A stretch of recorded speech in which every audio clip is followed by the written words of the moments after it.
Test 1, 2. Is this working? I'm getting a lot of dropped frames reports from Streamlabs, but I don't see anything wrong on my end. How is the viewer experience right now?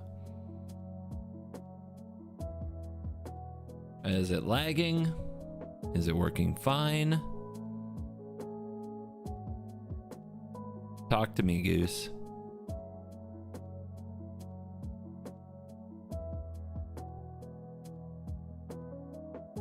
Any chatters in chat? We're glitching? What would cause that? We've got some reports of fine. It stuttered a bit, but we're good now.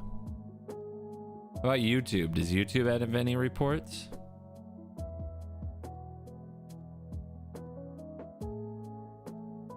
Not uploading anything. It's good? Yeah, what was going on there? Why was it laggy?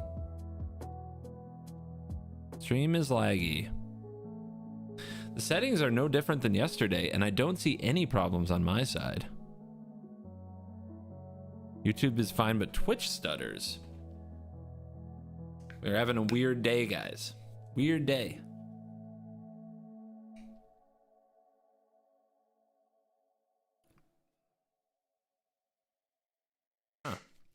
Well, that would make it like probably my source if both sides had it a little bit. Looks like both sides had it. Ah!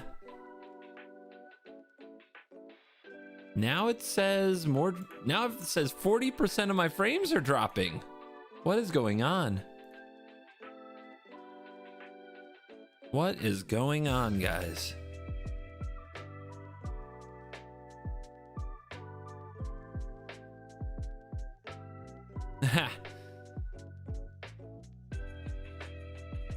Maybe it's a personal problem. Maybe it is. I mean, I could try restarting. I could reboot stuff.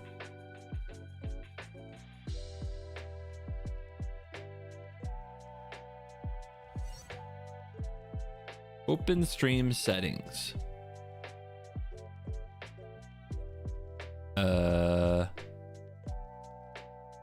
I mean, this all seems fine. Like, I haven't changed a thing. All right. I mean, hold on to your butt. Windows update? Maybe? According to this, nothing else running. All right, the sunglasses are on. I know it's supposed to be cool, but I can't lie to you. Like, right when I was powering on, I have the like early stage migraine coming in, and it's really bad. So I'm having trouble looking at the screen. But you know, I did come here to put on a show, so I'm going to do my best.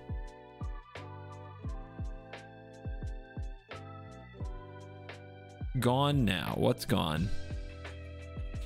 You guys, I need you to speak in clearer sentences and stuff when there is lag or no lag, or no issue, because I can't tell sometimes with the words that you choose what's going on.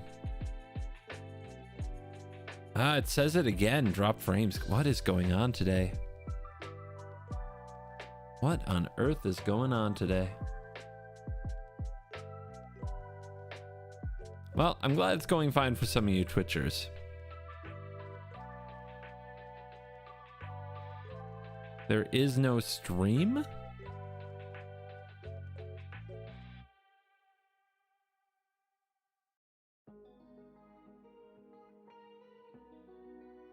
All right, I'm getting a lot of mixed signals.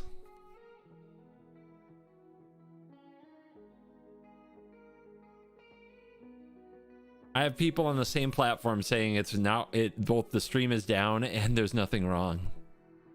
So I'm guessing that there are server issues all over the internet. That's my guess.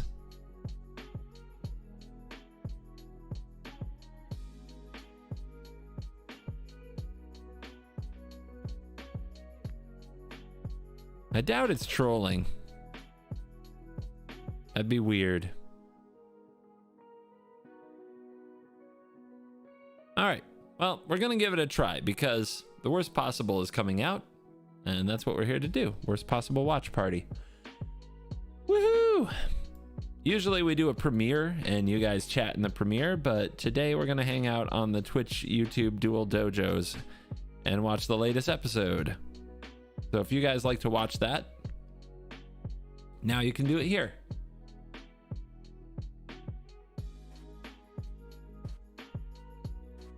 It's good because it also takes a little bit of the pressure off me.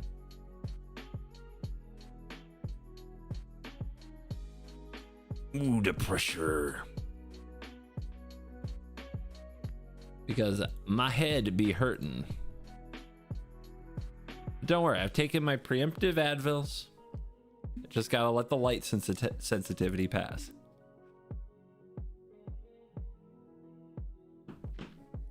That will be posted any little minute now, I think. I should probably go make sure.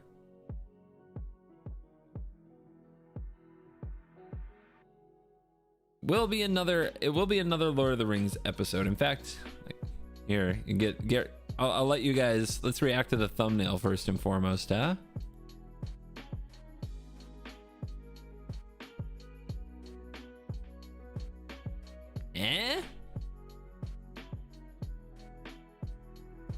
That is Smeagol.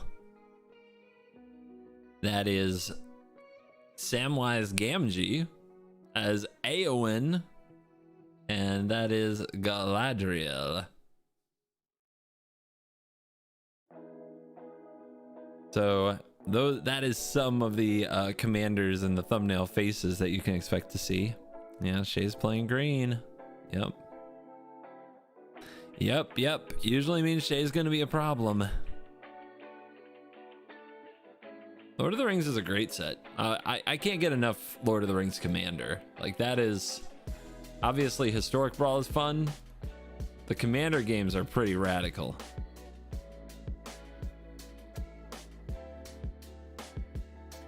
All right, it's 12:03. Where's our video? Our video is supposed to be out. I gotta go try to log in and see if I can see it. Hopefully it doesn't end the live stream if I log into the backside of the other channel.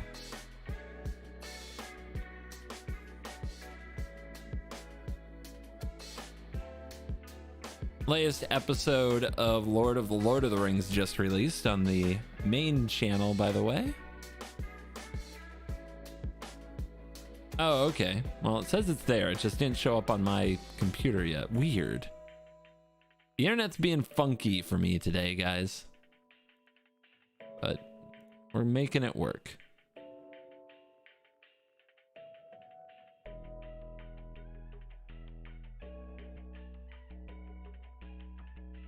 All right. Got your popcorn? It's time. Do not hot corner me, screen.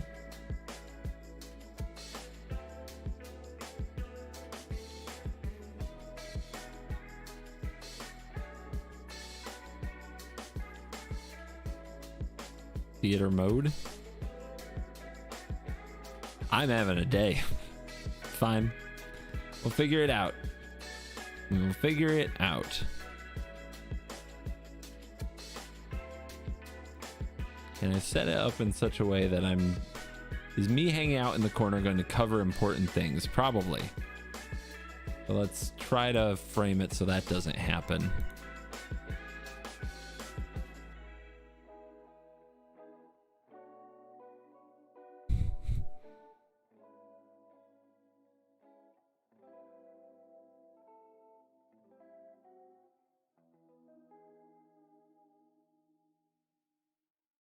Yeah, it is what it is. All right. Ready? Any chance for a worst possible commander game show with 4 Gandalf as commanders? Do you think that's really good content?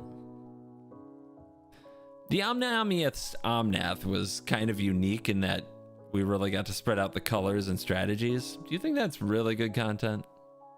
4 Gandalfs? Have you thought that one through?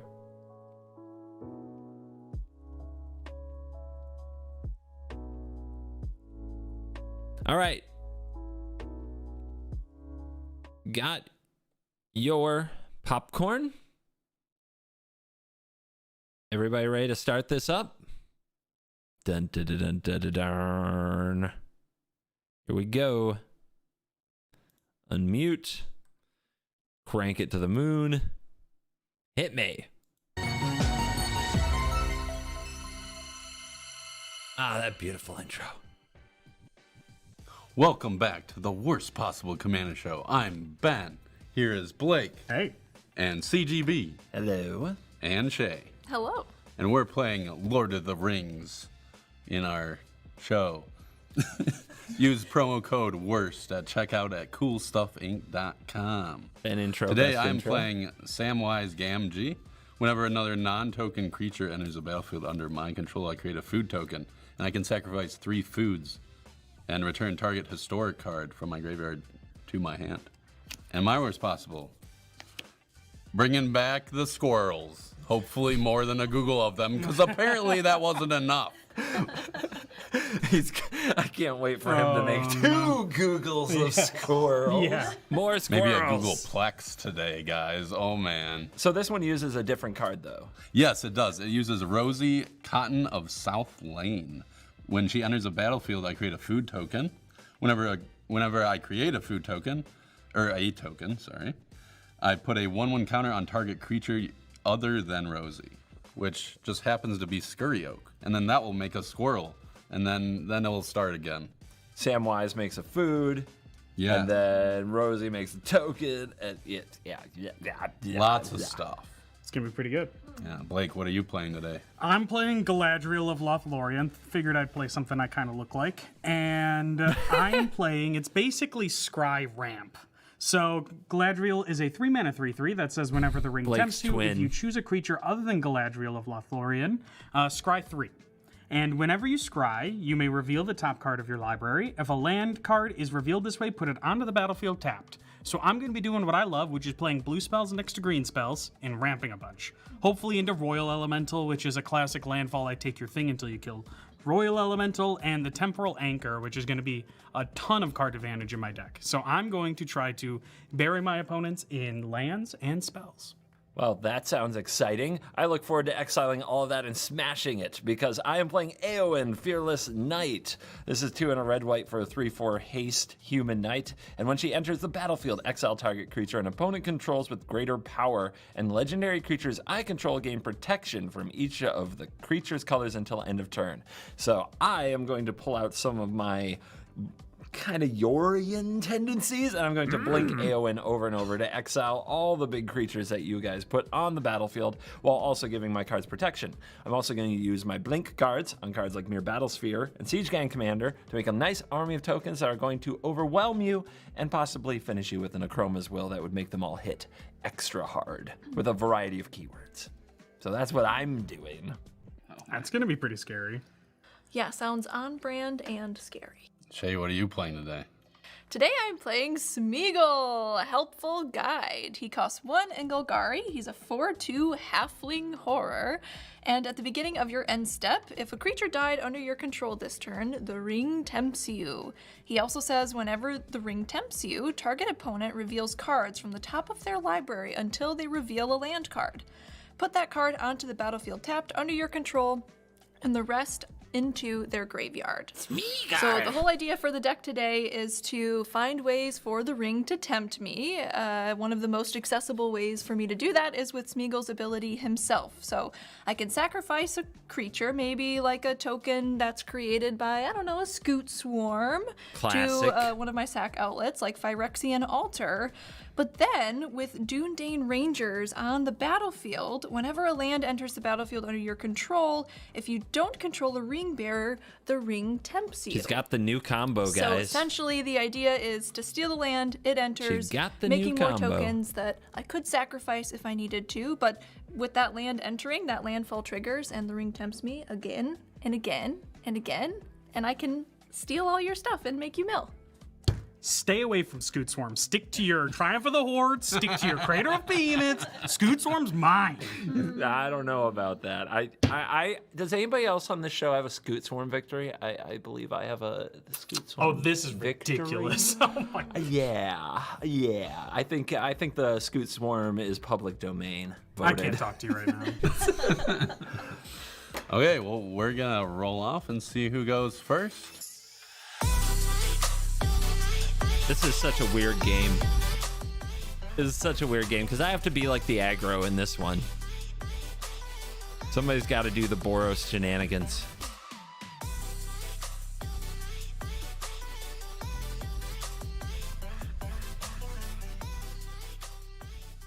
Okay, Blake won the die roll. Take it away, Blake.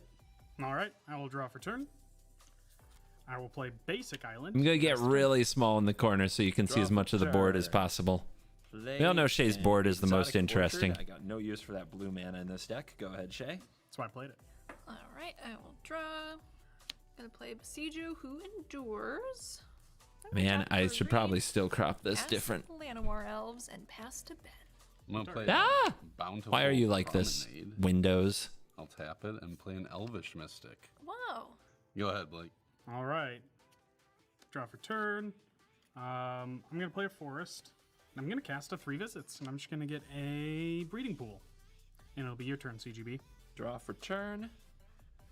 Mountain. Esper Sentinel. Your turn, Shay. Draw. All right, I'm gonna play a Swamp. I'm gonna pay 3 to cast Smeagol. Helpful Guide. Then I'll pass to Ben. Commander is here. I'm gonna tap 2 for a Talisman of Unity. I'm not gonna pay the 1. I owe you one. Thank you. I will tap the Talisman for a white and an Elvish Mystic. I'll take 1 damage from the Talisman and play Samwise Gamgee. And go ahead, Blake. All right. I will untap. Draw for turn. I'm going to spend 3 for Galadriel of Lothlorien and pass to CGB. All right. Untap. Draw. All right. I will play the Plains. Let's tap 2, and I'll play this Wall of Omens, and that will draw me a card. Commander Then staple. I will pass. Untap. Draw. Play Urborg. And I'll pay 3 to cast Nazgul. Oh boy. Let the temptation begin. Yes. 1/2 Death Touch. When he enters the battlefield, the ring tempts you. All Anybody right. tired So of Nazgul's yet? +1/+1 counter on your wraiths. We got because so the ring many to tempts go. you. Yep. Who is your ring bearer? I think I want the Nazgul to be my ring bearer. Okay. And so the Wraith is legendary and can't be blocked by creatures with greater power. And does Smeagol trigger? And I do have a Smeagol trigger, yes, because the ring has tempted me.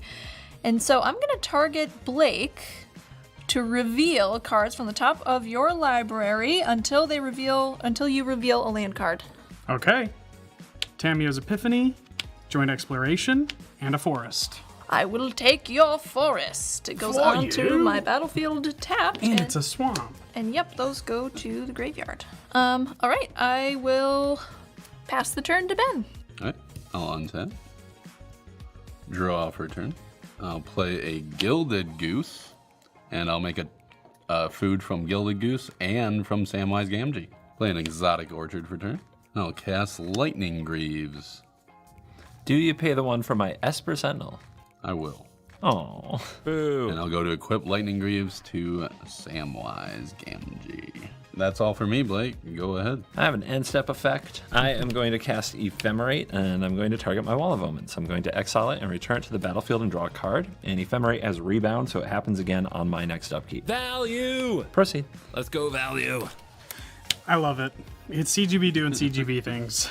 All right, I will draw for turn. I'm going to play a Prismatic Vista, and I just drew a card that I have been wanting to play in this deck. So we're going to play it. I'm going to cast Cryptic Annelid. This is a 1/4 that says when it enters the battlefield, scry 1, then scry 2, and then scry 3. Ooh. So we're going to start by scrying 1. I'm going to scry that to the bottom. And then this will trigger Galadriel to reveal the top card, and if it's a land, it goes on the battlefield. That's a field of the deck. So it's going to go onto the battlefield tapped. Currently I have 1, 2, 3, 4, 5, 6 different types of lands. I will now scry 2. I will put both on top, and I will reveal the Galadriel, which is a reliquary tower. That is my 7th type, but that doesn't happen until after all of this is taken care of. So now I scry 3. All right, I'm going to put 2 on top and 1 on the bottom.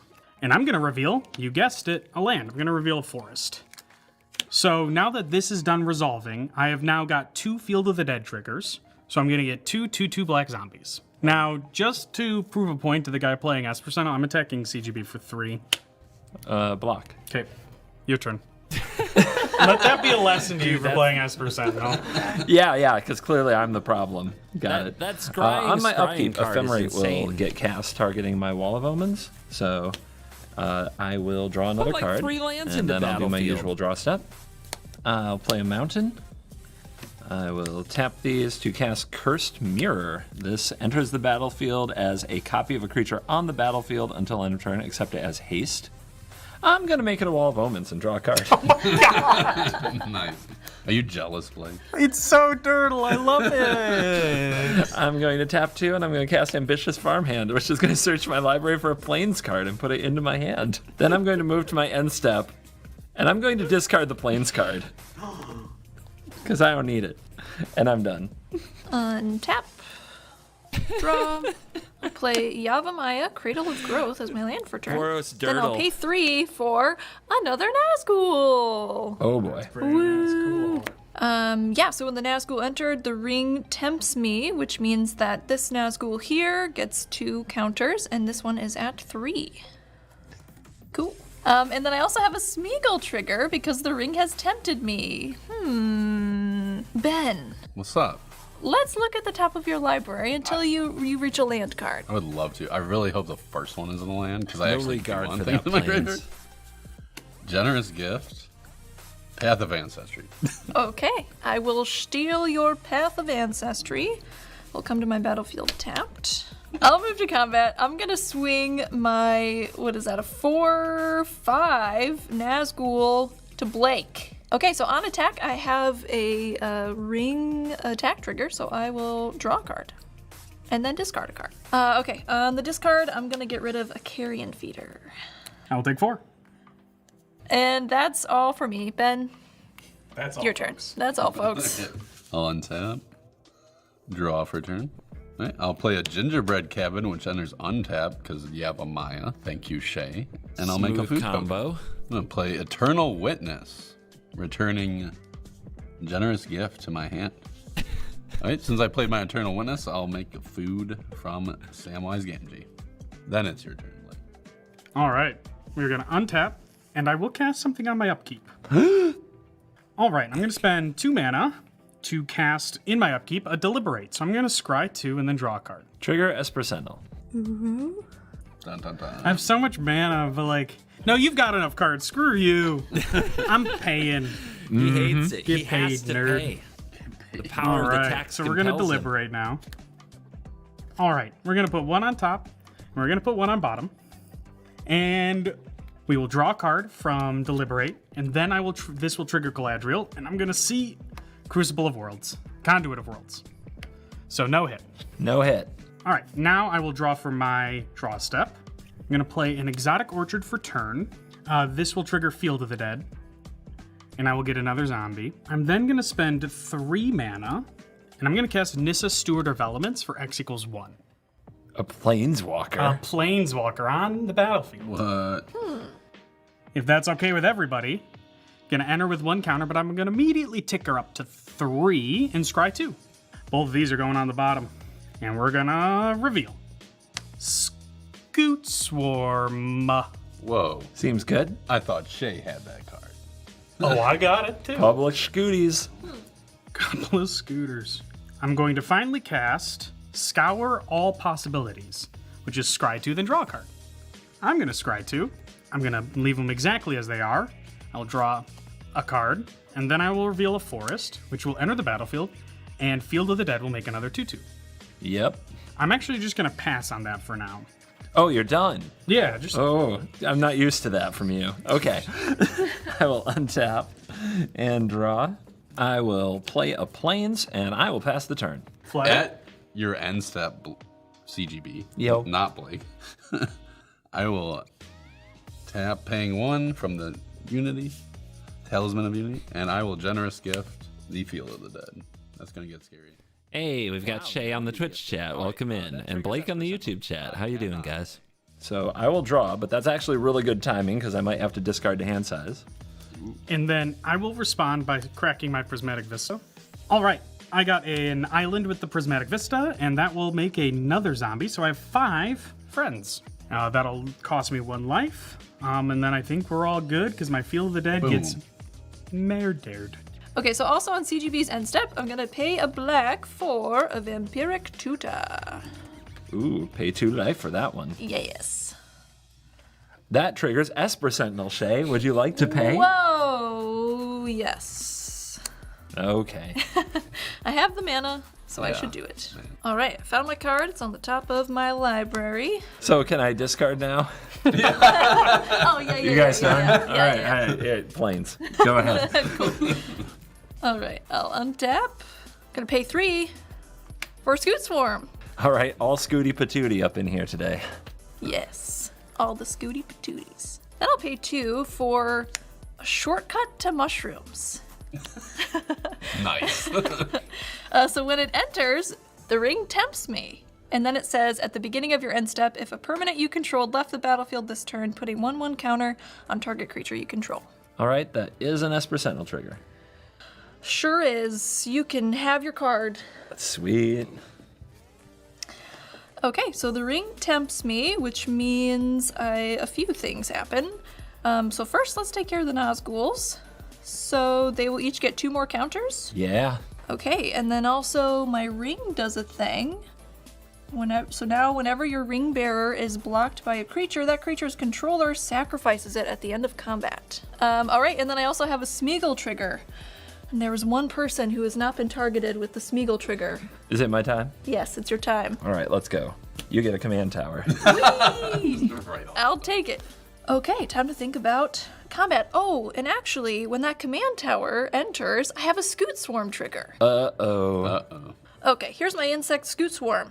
Ben, I'm going to send my Nazgul at you. The 6/7. Nazgul got hungry. On attack, I will draw a card and discard. All right, I will discard a Fiend Artisan. I'll block with the Eternal Witness, Okay, and it will die. it will die. Bye-bye. Okay, I think that's the end of all my things. I will pass to you, Ben. All right, I'll untap. We're playing Trail of Crumbs. When it enters the battlefield, I'll make a food token, up to 5. But will you pay for the Esper Sentinel? I will. I'll tap my Gilded Goose to sacrifice a food, floating a green. I will use that green to pay for Trail of Crumbs. Look at the top 2 and reveal permanent card if there is one. I'll reveal a Arcane Signet and put it in my hand. And I'll put the other card at the bottom. Tapping 4 with Undaunted cost, because it's reduced by 1 for each opponent, and I'll play Seeds of Renewal, returning 2 cards from my graveyard to my hand, and then I exile Seeds of Renewal. And I'll just return the 2 cards from my graveyard to my hand. What were they again? They were Eternal Witness and Generous Gift. Okay. And I'll pass to you, Blake. This game is weird. Ben just keeps getting everything back all the time. Right, I'm going to untap. Let's do a All right, quick let's do a quick pause, because I always wanted to do stuff like this during the premiere, but you can't make everybody pause at the same time. Who's winning? I want to know who does the audience think is winning? Threat evaluation is so interesting in Commander, because most people, like, my favorite comments on the videos are why didn't you just kill so and so? And it's because it's not really that simple. So we've got Blake. We got a lot of votes for Blake. Blake has, what the hell is that? 9 lands. Blake has a Field of the Dead in the graveyard, a Planeswalker on the battlefield. We know that Blake has a Conduit of Worlds, which means that the Field of the Dead comes back. On the other hand, Shay has a Scoot Swarm and Smeagol. Not quite a full engine setup. There needs to be some kind of a sacrifice machine for Shay to have the full engine, but it's close.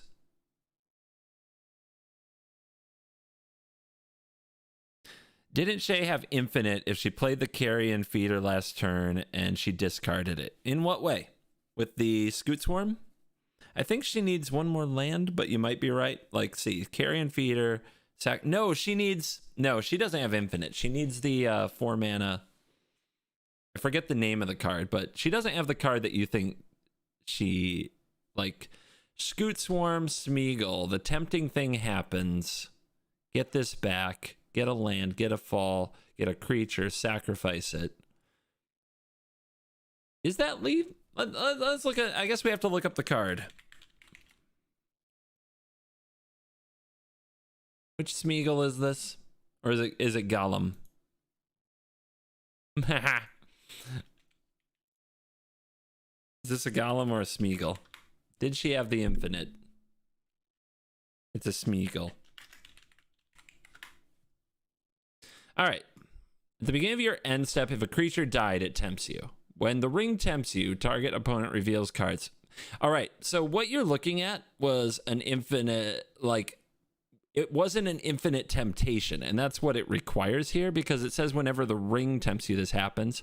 And what happens at the beginning of the end step is a trigger for if a creature died. So it's only a one-off trigger, right?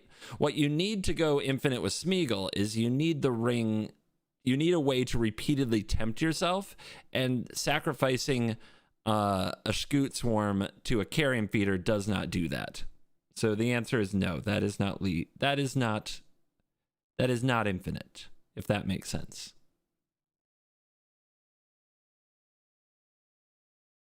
I'll draw for turn. I'm gonna move to combat immediately. Whoa, that's so fast. That's not a Blake move. Oh. One more thing, because I got a little derailed by the question about infinite that wasn't infinite. So nobody said I'm the threat, and nobody said Ben's the threat.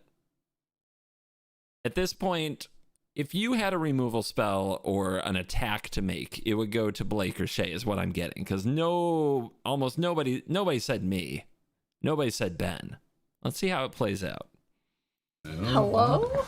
I'm sending my 5 zombies and a 3/3 at Shay. Whoa. Dude. I think you're just jelly in my Scoot Swarm, right? Yeah, I think that's it. I think. That's I don't what's think happening. it's close. Okay, I'll block the 3/3, and then I'll take 10 from the zombies. Oh, wow. Okay. First thing I'm going to do is I'm going to plus Nissa to 5. So I'm going to scry 2. We will put them both on top in a different order, and I'm going to reveal a Dreamroot Cascade, which is going to enter the battlefield. I'm going to cast a Whelming Wave. All right. That is an Esper Sentinel trigger. I will pay. All right. So everything except Krakens, Leviathans, Octopuses, and Serpents. fresh out of those on my board. How about you guys? Me too. Yeah. I got a bird. That's the closest thing. I don't think I have any of those. All right. No response here. No response. Pick them up. All right, I'm going to tap my last 4 mana to play a Conduit of Worlds. And I am going to replay out of my graveyard my Field of the Dead. Oh, no. It's back. So that's going to make another 2/2 zombie. And then I'm going to pass to CGB. Who on end step has an effect, actually. Whoa. I know, surprising. An Archangel Avacyn. Oh. Flash, Flying Vigilance. My creatures gain indestructible. Is it my Nice. turn? Sure is. All right, now they lose it. Nice. Untap, draw. All right, let's have some fun. Wall of Omens, let's draw. 3 mana. Here's one you probably haven't seen. This is Drugar Hedge Mage. And when this enters the battlefield, if I control 2 or more mountains, I may destroy target artifact. And if I control 2 or more planes, I may destroy target enchantment. So I'm going to destroy the Conduit of Worlds, and then I have to pick an enchantment. Now I'm tempted very, very much to hit the Trail of Crumbs, but because it gives me real, and I mean real Eldraine post-traumatic stress vibes. But I do need Ben to use the Generous Gift on that Field of the Dead before that all happens again. So if I target Shay's mushrooms and not your trail, do you promise to Generous Gift the Field of the Dead? Absolutely. All right, then that's the deal. Mushrooms. What do you guys think of that deal? Would you take that deal? Preserve your Trail of Crumbs if you take out the Field of Field of the Dead. Is that a fair deal? Solid deal? Twitch thinks it's solid. Curious what YouTube's gonna think. My Conduit. mushrooms. My conduit. I'm going to replay Esper Sentinel because that's going well for me. And I'm going to attack Nissa with a 4/4 flying Vigilant Archangel Avacyn. My zombie tries to block but cannot. So this will go to 1. I will move to my end step and discard a basic planes. Your turn, Shay. It is not safe to be a basic planes in CGP's deck. Seriously. All right, I'll untap. 3 for Smeagol. And also pay 3 for a Nazgul. I feel like we know this story. We know this story. Yes. Okay, so when it enters the battlefield, the ring tempts me. I will target the Nazgul again as the ring bearer. And that was the 4th time I've been tempted, so the ring is at full power. Ooh. Okay, so with my Smeagol trigger, Blake, you're the target. All right, Heroic Intervention and a Guildless Commons. That's pretty good. So this is a land that taps for 2 mana, but when it enters the battlefield, you return a land to your hand.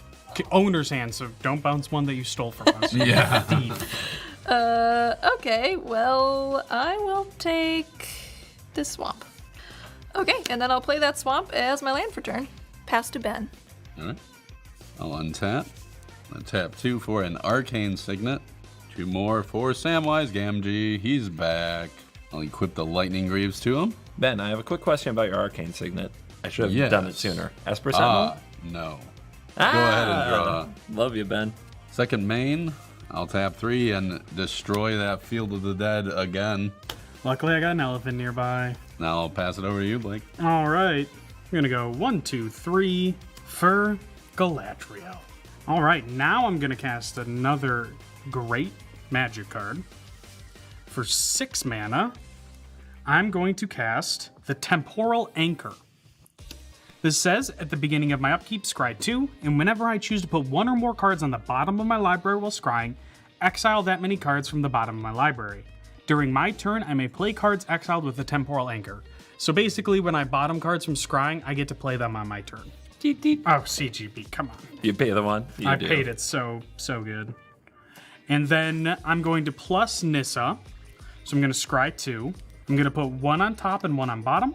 The card I put on bottom is Tatiova Benthic Druid.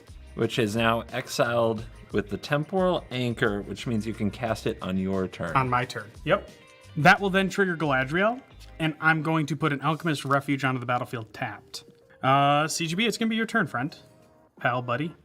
All right, I will tap 5, and we're going to play a fun card that is called Guardian Scale Lord. This is a 3/4 dragon with backup 1, and the abilities that it gives backup to are flying, and whenever this creature attacks, return target non-land permanent card with mana value X or less from your graveyard to the battlefield, where X is the creature's power.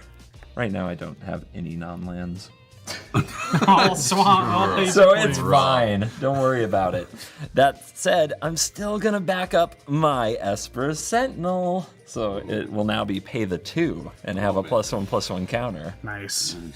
Then I'm going to move to combat, and I am going to attack Blake. I'm going to attack Nissa with Archangel Avacyn, and I'm going to attack Blake with a 2/2 flying Esper Sentinel and a 2/2 Dwarf Shaman. Just on the ground, 2/2 Dwarf Shaman. Coming in your general direction. Looks like I'm taking 4, and this is gonna die? Because I don't want to block your 2/2. Thoughts on the threat assessment? Thoughts on the attack? I'll quickly answer something that YouTube said about the deal with Ben, that Ben was going to do it anyway. I have learned not to take for granted what Ben will and won't do with a removal spell. So saying that he had to do it anyway, I think is a disservice to the chaos that Ben brings to a game. Anyway, at this point, what do you think of attacking Blake? I think that killing the Planeswalker is interesting, but do you think my threat assessment of going after the Temporal Anchor and such? Also, do you see why we attack with the 2/2 on the ground? You probably do. I'm guessing that you do.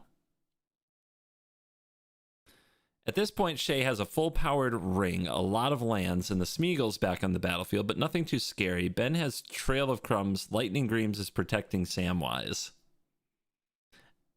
Tatiova under Temporal Anchor is super scary.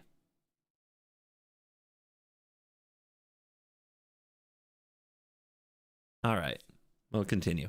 That is all fine with me. And I will take 4.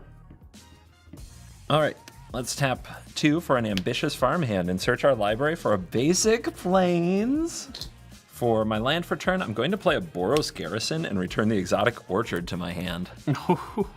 Then I'm going to move to my end step where I am going to discard Basic plains. an exotic orchard. Go ahead, Shay. So strange. Okay. Untap. I'm gonna pay 3 for Scoot Swarm. It's back. It's back. Then I'll pay 3 more for, you guessed it, Nazgul. We've been here before. I was gonna say. Weird how those bounce spells Before. work. We're going in circles. Going in circles. Okay, so the ring tempts me. This is going to get 2 counters. This Nazgul, and then this one will also get 2 counters, so it's gonna go to 3. Then I've also got a Smeagol trigger. All right, I'll leave Blake alone for a little bit. Ben, Okay. I'll target you. Here we go. Tashar. Ooh, that's a Urza good Saga. one to hit. Oh, There you go. See, I got juicy land. Juicy. Okay, yeah, I'll snag that Urza Saga. That is a land entering the battlefield, which means I've got a Scoot Swarm trigger. Okay, so there's my copy of the Scoot Swarm. Moving to combat. Swinging the Nazgul at Blake. Got an attack trigger. I will draw and discard. We'll discard a Bloodghast. Ooh, That's value. hello. That's value. I'm gonna double block. Okay. And at the end of combat, though she would only normally kill one because it's the ring bearer, I lose both. All right, then I'll play a Forest as my land for turn. And when that happens, I've got a Bloodghast trigger, so I will return it to the battlefield. So with that Forest entering, I'm going to get 2 more Scoot Swarms. All right, pay 1 for a Skull Clamp. Oh, that's good. Ooh. Yeah. Do you pay the 2 for my Esper Sentinel? Ooh. I can and I will. Whoa. And then I would like to put the Skull Clamp on the Bloodghast. Okay, so that will kill the Bloodghast. And then I will draw 2 cards off the Skull Clamp. Okay, moving to my end step. The ring will tempt me because of Smeagol, and then when the ring tempts me, that's also going to trigger my Nazgul. Cool, so let's target Blake. Okay. Retreat to Coralheim. Pongify. Lost Isle Calling. And a Thespian Stage. That's a cool land. Whoa! Okay, so I will steal that Thespian Stage. I'm gonna resolve this Nazgul trigger. So it's gonna go up another one, up to 3. And then the Thespian Stage is going to trigger Scoot Swarm and Bloodghast. So I'll have 8 total Scoot Swarms, and then I will return Bloodghast to the battlefield. You also get to declare a ring bearer. I also get to yes, the ring bearer. So I am going to have Scoot Swarm be my ring bearer. Oh, wow, okay, my brain feels mushy. I think that's all I can do right now. Sure. Pass to Ben. Play a Gavany Township for turn. Play the Great Henge. Whoa, that's a card. It's here, reduced And by an 2, Esper Sentinel trigger. which I will not pay. All right. Wow. Love Actually, that. can't pay. Tap the Great Henge for 2 green, gaining 2 life. Oh, back up to 40. And for one of those green, I will play the Gilded Goose, creating 2 food tokens, one from the Gilded Goose and one from Samwise himself, going up to 6. Dude, the Gooses never had so much to feed on. Yeah. And Great Henge will put a counter on Gilded Goose, and I'll draw a card. All right, Ben. Yeah, what's up? With the second floating green, I'll play an Elvish Mystic, doing the same process again. I'll get 1 more food from Samwise, get another, or a counter on Elvish Mystic, and I'll draw a card. Go ahead, Blake. Well, guys, Well, it's been a round of the table. Threat assessment. Who's winning? Who's winning now? We have Shay deploying a scoot swarm, going up to 8 total scoot swarms, a fully formed ring, a skull clamp, a bloodghast to go with the commander. Ben with a great henge, 7 food tokens. Samwise has lightning greaves. And there is a Tashar in the graveyard. And just a reminder, Samwise at any point can sacrifice 3 foods to return a historic card from graveyard to hand. So that does include Tashar. So, I mean, if Tashar Great Henge that is a heck of an engine. On the other hand, the Scry deck is untapping with 11 lands, basically drawn, and puts more lands on the battlefield. The most impressive thing on my board is probably the Archangel Avacyn, although nobody seems to want to kill my stuff to flip it, and a Guardian Scale Lord that can bring things back from the graveyard. So who is the problem right now? If you had 1 removal spell, what would you hit with it on this board? Ben seems about to pop off, and the Scoot is very scary. Both are pretty scary, that's for sure. Both are pretty scary. Oh, did we hit lag again? I don't know what's going on. We've got some server issues today.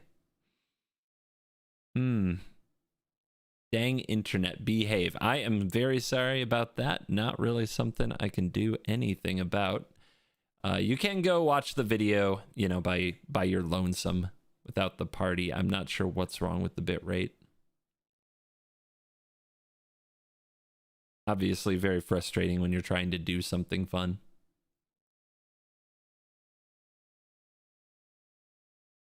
All right, everybody's good?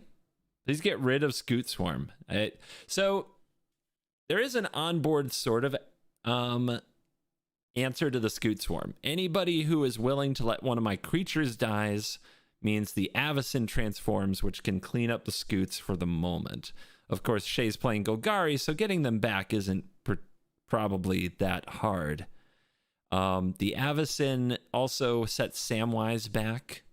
So whose interest is it in the most to flip the Avacyn, would you say? Is it mine or is it in Blake's or both? Probably. Wait. Yeah. What's this look from Shay?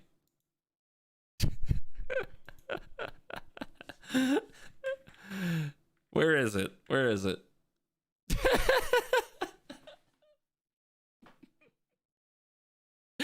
I don't think she likes Blake and I making deals to kill her things.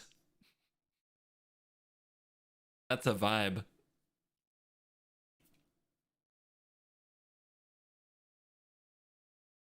Then Avacyn flips and wipes out her Scoot Swarm?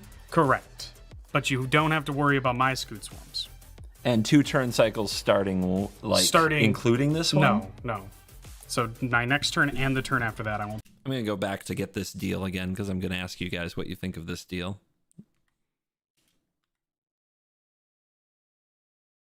Blake be politicking. All right, CGB. I got a little dealio for you, pal. Okay. You guys saw. You guys know I have a Scoot Swarm in hand from earlier. Yeah. We do. Yeah. I thought you were asking. No. You do. No, exclamation point. Yeah. And so, I won't play my Scoot Swarm for 2 turn cycles if you block Galadriel with only your farmhand. Because then Avacyn flips and wipes out her Scoot Swarm? Correct. But you don't have to worry about my Scoot Swarms. And 2 turn cycles starting including this one? No. So my next turn and the turn after that, I won't play my Scoot Swarm. And then the Scooty Patootie start? And then if by then you haven't figured out an answer, yeah, you can start living with that. I'm all right with this. Yeah, I'm all right with this. But you can't pay the 2. Ever or just this on your time? next, this is going to die. If you cast a spell this turn, no paying the 2. Only he's not going to play one. I will. All right, we're going to start by paying... All right. Thoughts on the deal? So, we're going to basically be in cahoots to transform Avacyn to take out the Scoot Swarms, and I threw in a little kicker that Blake can't pay the 2 on this turn. So I draw a card from the Esper Sentinel. Deal review. Good deal, bad deal. Now, Blake does remind us here, and it's face-up knowledge because he revealed it earlier in the game. He has his own Scoot Swarm in hand. So even after the Avacyn transforms, there's going to be another Scoot Swarm just coming from the other land's deck. I mean, it's kind of tough. Also, while you guys are answering, there is a rules question in chat. Does the legendary ring-bearing Scoot Swarm die because it's a legendary and there are 8 Scoot Swarm copies on the battlefield? No, it does not. It is the only one that is legendary. So, and there's only one legendary Scoot we looked into. That is something that we looked into. It's a good deal. You can get something back with the Scale Lord. That is true. Like, had to be desperate to not pay the taxes. I mean, I had to throw in a kicker there. I at least want to... I want to get a card everywhere I can. It is in both of our interest to hit Shay's board. Yeah, I think so. I think at this point, somehow Blake and I ended up with the boards that are the least scary overall, which is kind of bizarre. There's still a henge on the battlefield, but if the Avacyn transforms, it takes out the Hedge Mage, and the Scale Lord can bring back the Hedge Mage to take out the henge. So this actually solves a ton of problems. It gives you time to find an instant to de-scoot the swarm. Yeah, it does buy us time to figure out other answers to Scoot Swarms, that's for sure. All right. Let's continue. 5 for Tatiova. I'm going to play Island, which will gain me a life and draw a card. Uh-huh. I'm going to spend 4 mana for that Cryptic Annelid. So I'm going to scry 1, 2, 3. Here we go again. So we're going to scry 1. I'm going to put it on the bottom, which will exile to the Temporal Anchor, and I will flip nothing. I will show a negate. I will then scry 2. I'm going to flip them around, and I will show a Forest, which will gain me a life and draw a card after all said and done. Okay, so that's 1 Tatiova that coming up at the end of the sequence. Yep, and then I will...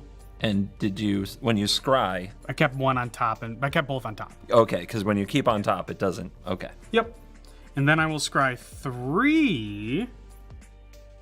All right, I'm going to put 2 on top, and I'm going to put 1 on the bottom, but it will get exiled. It's an Apex Devastator. Ooh. And then I will show you guys a Forest, which is another Tatiova trigger. So Cryptic Annelid has done resolving. I'm going to go ahead and resolve my 2 Tatiova triggers, if you guys are okay with that. Draw a card, gain a life. Draw a card, gain a life. I'm going to move to combat. Yeah? CGB? Yeah. Psh. Attacking you with a 3/3. I will block with my wall of farmhands. And yeah, Ambitious Farmhand will die. Sounds good. Trigger Avacyn. All right.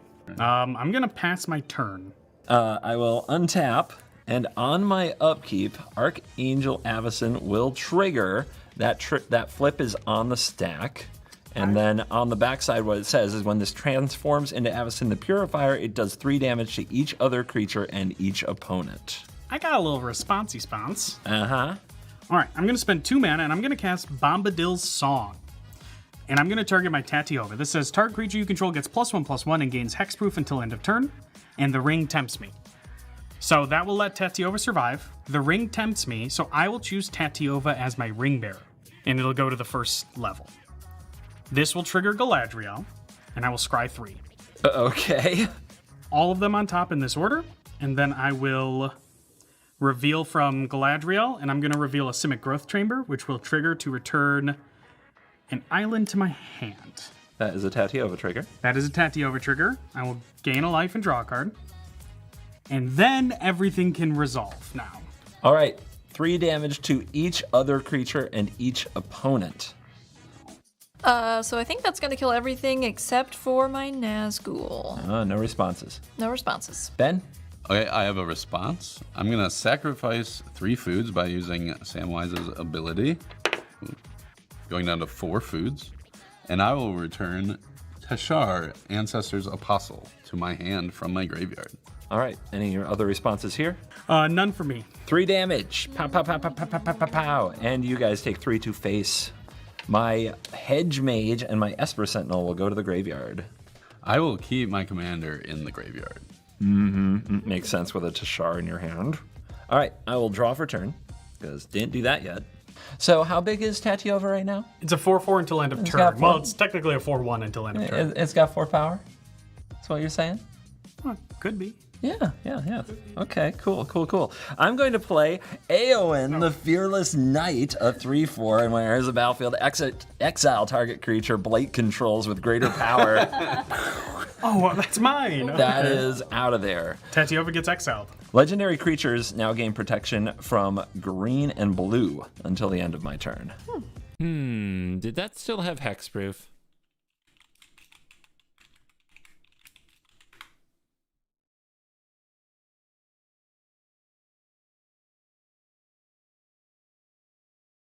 Tom Bombadil's song? What? Bombadil's song? Where's the card? Did you mean Bombadil's song? There. Target creature gains hexproof. Oopsie. That's not good. Blake, your Tatiova had hexproof. Why you let me exile it? Blake. I'm sure that didn't matter. Moving to combat, I will attack my good friend Blake, Little old me. who made a deal with me, but that definitely doesn't give you immunity. And I'm going to attack you with Avacyn, Eowyn, and the Guardian Scale Lord. Ooh. Yep. I'm going to return a non-land permanent, mana value 3 or less from the graveyard to the battlefield. I'm going to get the Hedge Mage, and I am going to destroy the Temporal Anchor and the Trail of Crumbs. No! My trail of crumbs. I have no response. Wah. Wah. All right, that is 9, 10, 11, 12 coming at you, Blake. I got no blocks. I will play a Path of Ancestry tapped. I am also going to continue bullying the table by casting this Skyclave Apparition. And Skyclave Apparition is going to exile the Skull Clamp. Yep. That makes sense. So, Shay, if this dies, you get a 1/1 illusion creature token. I'll just put this tentacle token under there to remember what it is. Cool. I'm going to play a tapped Sacred Foundry as my land for turn, and I'm going to pass. Also, my Urza Saga will trigger. So now it goes to 2. Okay, I'm gonna pay 1 for a Soul Ring. Ta-da! Ta-da! Okay, tapping. Just a chill 8. I'm gonna cast Razaketh, the Foul-Blooded. The blood became foul. It's foul. That's That a is demonic pretty tutor. foul. It's pretty foul. A demonic tutor on a demon. Okay, so I will pay 2 and tap my Urza Saga to create a construct, a 2/2 construct. Okay, I made my construct. Then I'm gonna pay 2 life using Razaketh's ability to sacrifice it and search my library for a card. Okay, I found my card. It's gonna go to hand. I'm gonna send the Nazgul to CGB. I will block with the Hedge Mage. In the graveyard is where it belongs. Then I'm gonna pass to Ben. All right. I'll untap. I'm going to play Tashar, Ancestor's Apostle. You guys didn't know I had that card. So that will trigger Great Henge, giving it a 1/1 counter, and I'll draw a card. Tapping 4 for Bill the Pony. Bill the Pony. I'll also gain 2 life from the Great Henge by tapping it. Bill the Pony will get a counter, and I'll draw a card from him. When he enters the battlefield, I'll create 2 food tokens, going up to 6. Technically, before that happens, though, wouldn't Tashar resolve yes. before this I enters the am sorry. battlefield? Very much so, yes. Yes, So yes. Yeah, Blake, you're right. Because I cast a historic spell, I will return a creature card with mana value 3 or less from my graveyard to the battlefield. And just look at that. Here comes Samwise out from the dead. Before Bill enters, Sam gets returned by Tashar, putting a 1/1 counter on him and drawing a card. And then Bill will also make a third food because of Sam. Going up to 7 food. Have this for a Soul Ring. Okay, the Soul Ring is an historic spell, so I'll return another creature with mana value 3 or less from a graveyard to the battlefield. Tashar, man. I'll choose Holy the crap. Gilded Goose, which will enter with a counter from the Great Henge. And I'll draw a card. And when the goose enters, I'll make 2 more foods, going up to 9. Oh my god. 1 from the goose, 1 from Sam. It's One all from the coming goose. together. One from the gander. Okay, I'll equip Lightning Greaves to Tashar. And I'll go to combat. I'm going to swing 3 at CGB. All right, I can't block that, so I'll go to 37. I will pass the turn to Blake after that. All right. I will spend 5 mana to replay Galadriel. I will spend 5 mana with the Simic Growth Chamber. And I will cast Horses of Bruinen. What? This returns up to 2 target creatures to their owner's hand. I scry 1, and then the ring tempts you. Ooh. That's going to bounce the Daemon. I mean, should it bounce the Daemon or should it bounce the Aowen? That might do something about the Daemon. Ooh. All right, but you can't touch any of my stuff, so get wrecked. Really quick. Well, let's just talk think. Yeah, about let's this. think Let's about talk it. about Let's it. like have a I little just got chit food chat. going Let's on talk about over this. here. We have a lot of problems. All right. do. We've got the Razaketh, we've got the Tashar, and it's protected by Lightning Greaves, right? Right. So, I'm thinking if you give me back the Aowen and the Skyclave Apparition, and I don't attack you with anything, I'll be able to play the Aowen to hit the Razaketh. The Apparition can hit the Tashar after I bring back the Hedge Mage to hit the Greaves. Is this our second deal in one game? Maybe, but I won't attack you after this one. We're going to shake with our other hands this The other time. hand? I don't know how to shake with this Well, hand. we're gonna Left learn. hand? Weird. Oh. Isn't that bad luck, you guys, or something? I thought it was. Give it back! It is bad luck. All right, Don't do in it. that case, I will Not bounce recommended. 2 of CGB's creatures, which is what I wanted to do anyway. I will bounce the Skyclave Apparition and Aowen. Slight downside might be that Shay gets this 1/1 illusion that she might sacrifice. I think in the grand scheme, we'll be okay. I also scry 1, and I'll put that on the bottom.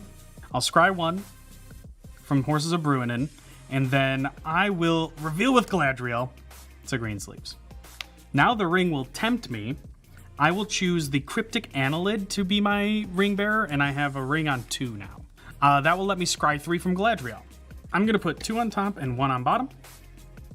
And I will choose not to reveal with Galadriel. Going to cast a Seer Visions. I'll draw a card. I'm going to scry 2. So much. Put this on top. And I will choose not to reveal with Galadriel. I'm then going to spend 5 mana tapping Verdant Catacombs because of the Yavimaya. I'm going to play Greensleeves. It's a 15/15. Casual. And then, as my land for turn, I will play an island, because I haven't played a land for turn. This will make this guy 16/16, and I'm going to have... You're going to get a 3/3 Badger. I'm going to get a Badger, dude. And on that super relaxed turn, I'm going to pass. Time to have a fun little deals turn. I'm going to play a Sundown Pass as my land. All right. Let's do it. Let's do it one more time. One more time. Who's winning? Threat assessment. You guys answer really quick. I'm going to run and get a drink.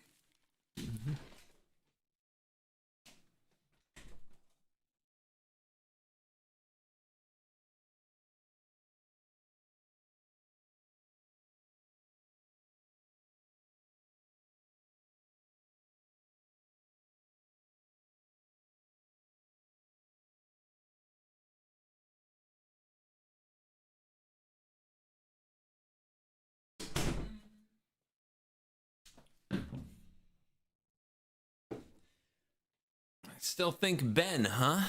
Caliph Shards thinks Ben. You've probably had a bad Tashar experience before. Ben is close to infinite something. I mean, or just drawing a billion cards. Ben needs the combo to go off. Pretty close. Shay has a tutor on the board. Do you remember her worst possible? Does she have what it takes to tutor up that worst possible here? Blake has the largest creature, a 16/16 green sleeves, ready to make some badgers. Potentially just win the whole game. I have 37 life and the only, well, not the only flyer. Very big flyer.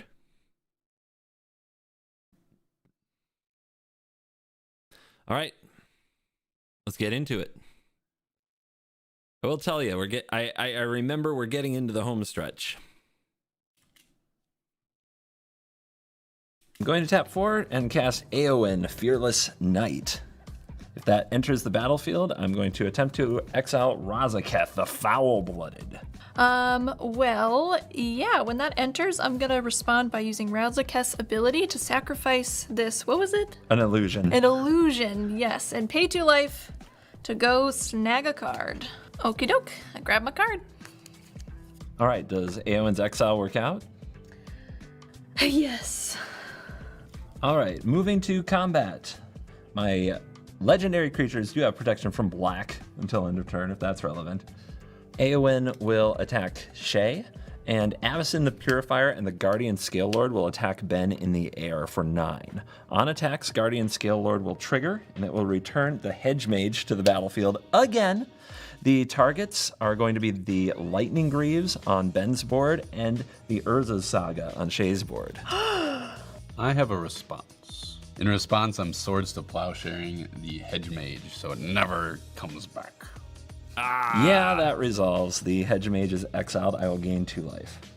I will sacrifice a food using Bill the Pony's ability to make the Gilded Goose block as if with its toughness, essentially. Okay, so it So- has butt blocking. Yeah, butt blocking, and it will block Avacyn.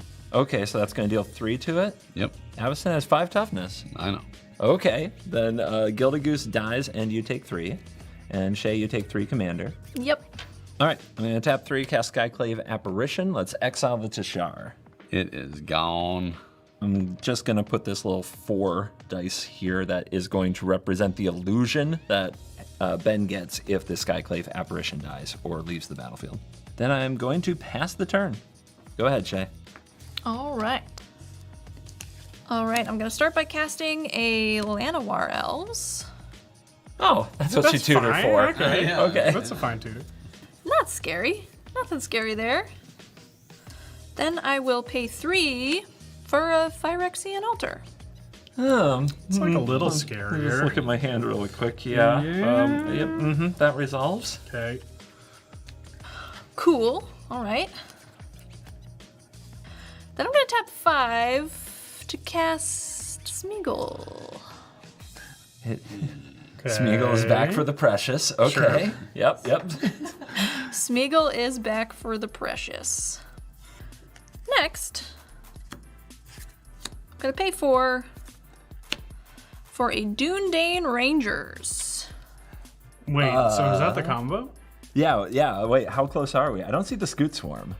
You don't see the Scoot Swarm. Scoot Swarm doesn't matter for this. Yeah, maybe I don't need the Scoot Swarm. Does anybody have an answer? Because I'm kind of worried that this is some sort of infinite combo. So, yeah, how this works is whenever a land enters the battlefield under her control, if she doesn't control Ring Bearer, the ring tempts her. So every time the ring tempts her, the Smeagol does the thing where we mill and give her land, which creates another landfall trigger, which creates another mill. And she sacks the ring bearer. Okay, well, does somebody have an answer? I do not. No, I don't either. Okay. Okay, let's give this thing a shot. So I'm gonna sacrifice the Llanowar Elves to the Phyrexian Altar and create 1 black mana. And that's because on end step you need that trigger. That is correct. And so then, yeah, I'm gonna go ahead and move to my end step. And as I do, that's going to trigger Smeagol, which will mean that the ring is tempting me. Okay, so who is your ring bearer? The ring bearer is gonna be the Nazgul. Okay, Smeagol ability triggers. Who are you targeting? I'm gonna target, might as well keep it consistent, Blake. I'm here for it. Titania and then a forest. Hey, look at that. It's like a scrag. Whoa. There you go. Don't spend it Okay. all in one place. I'm gonna steal your forest. Okay. And when I do, I have a landfall trigger in 2 places. So I've got a Bloodghast landfall trigger and a Dundane Rangers landfall trigger. The Bloodghast is how she's going to keep getting the creature to sacrifice to keep it going. So in response to those landfall triggers, I'm going to sacrifice the Nazgul to the Phyrexian altar. And that's because it says that you don't get a ring bearer trigger if you already have one. That is correct, yep. So that will go away, and I no longer have a ring bearer, and then I'll let those triggers, the landfall triggers, resolve. So let's bring back the Bloodghast, and now we have a Dundane Rangers trigger. The ring tempts me yet again. And who's going to be the ring bearer? The ring bearer is going to be the Bloodghast. Okay, and who's the target? For Smeagol. Blake. Okay. For C, tell G-Lod justice and a beside you who endures. Okay, and so with that land entering, we have a loop situation going on, and so that's going to happen again and again and again. I'm going to go in the order of Ben, Blake, and CGB until your libraries get pretty low. Then we'll slow things down. I'll be a little bit more selective. But, all right, let's do the loop. Is the game over?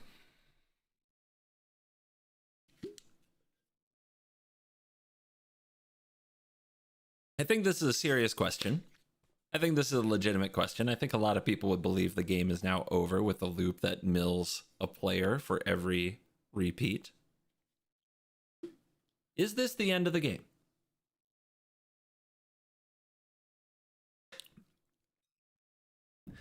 The answer is no. Because eventually a library will not have any lands in it. The loop is reliant on a land from the opponent's library. So eventually she's going to target a library that has no lands in it. I mean, that's got to happen, right? Even if the bottom card of every player, unless the bottom card of every player's library is a land, right? So let's go.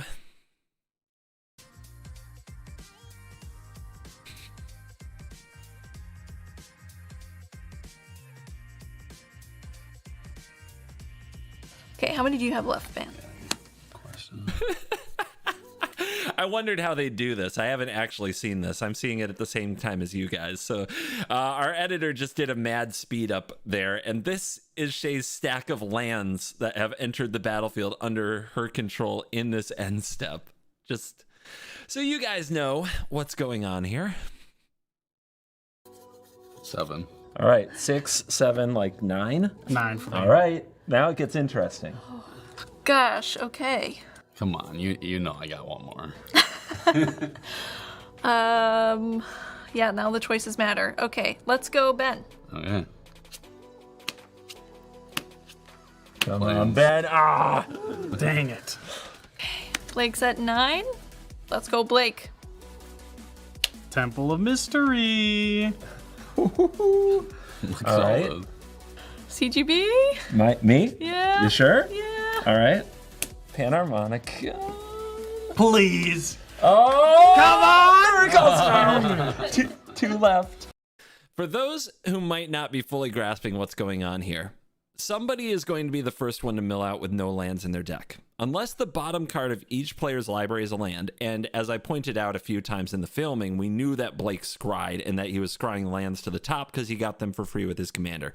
We should anticipate there are some non-lands on the bottom of Blake's deck, but it's hard to say how many. That's why Blake has 9 cards, and she's milling me instead all the way down to 2.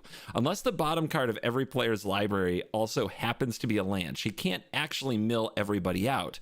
So the choices are really interesting. She wants to get as much as she can from each player, but she wants to make sure that when she does mill out one player, because the odds are she'll only hit one, that it's a good hit. And it's a really tough thing to figure out.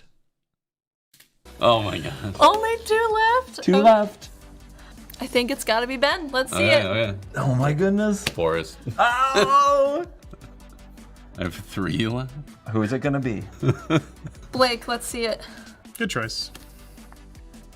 Island. No, not a good choice. All I right, can't believe that was what's your that was number, Blake? risky. What's your number? Looks like 6 or something. 6. 6. 6, 2, and 3. Blake again. Okay. When's it gonna stop? Oh, Oh no! Oh no! Oh no! One more. Oh! That ends the cycle. that ends the cycle. Just So me. you have a ton of mana, and you have all these enter the battlefield. Yep, so out of all the lands, I did get 2 Besagus, but they are going to poof, go away because I have one on the battlefield already. Because of the legend rule. Okay, so all of that happened in my end step. Bloodghast is the ring bearer. I think that's all I'm gonna do. Ben?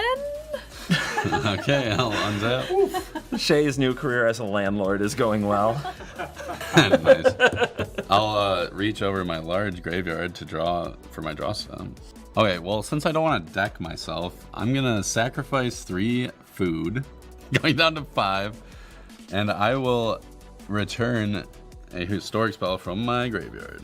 Okay, I'll get back the Haywire Might, because if I play more creatures, I'm gonna deck myself. Let's have the Great Henge for 2 floating green. Oh, you're up to Gain 38. 2 life. Yeah, look at that. Yeah, you're very healthy. And I'll play the Haywire Might. When it enters, I'll get a 1/1 counter from the Great Henge and draw my second to last card.